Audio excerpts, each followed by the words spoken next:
ये सदन उलझा भी बहुत और उलझकर सुलझा भी। मैं बहुत प्यार से कह रही हूं, मेरे भाई कमलनाथ अपनी शरारत से इस सदन को उलझा देते थे और आदरणीय शिंदे जी अपनी शराफत से उसे सुलझा देते थे। और इस शरारत और शराफत के बीच बैठी हुई सोनिया जी की मध्यस्थता, आदरणीय प्रधानमंत्री जी की सौम्यता, आपकी सहनशीलता और आडवाणी जी की न्यायप्रियता के कारण ये सदन चल सका। और आज के दिन मैं अपने पूर्व नेता सदन को भी याद करना चाहूंगी, आदरणीय प्रणब मुखर्जी को, लोकतांत्रिक संस्थाओं में जिनकी आस्था ने भी इस सदन को चलाने में बहुत कारगर भूमिका निभाई। ये इसलिए हुआ क्योंकि भारतीय लोकतंत्र के मूल में एक भाव है, और वो भाव क्या है? वो भाव ये है कि हम एक दूसरे के विरोधी हैं मगर शत्रु नहीं।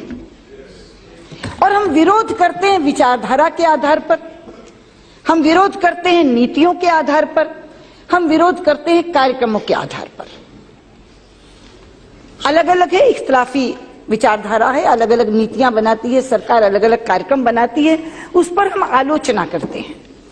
वो आलोचना प्रखर भी होती है, लेकिन प्रखर से प्रखर आलोचना भी भारतीय लोकतंत्र में एक दूसरे के व्यक्तिगत संबंधों में आड़े नहीं आती। भाजपा संसदीय दल के अध्यक्ष के रूप में आडवाणी जी से मैं मार्गदर्शन लेने जाती थी। वो हमेशा मुझे एक ही निर्देश देते थे, सदन की गरिमा के अनुरूप ही आचरण करना है। दलगत राजनीति से ऊपर उठकर हमेशा उन्होंने मुझे सुझाव दिया, और मैं आज इस सच्चाई को स्वीकार करना चाहूंगी कि नेता प्रतिपक्ष के रूप में जो भूमिका मैं निभा सकी वो आदरणीय आडवाणी जी के आशीर्वाद के कारण निभा पाई। अध्यक्ष जी, अब हम चुनाव में जा रहे हैं। चुनाव में जाते समय चाहिए तो यह था कि मैं विजयी भव का आशीर्वाद देती सबको, लेकिन वैसा करूंगी तो असत्य होगा। इसलिए मैं विजयी भव का आशीर्वाद तो नहीं दे पा रही, लेकिन यशस्वी भव का आशीर्वाद सबको दूंगी। मैं चाहूंगी कि यशस्विता से हम सब चुनाव लड़ें,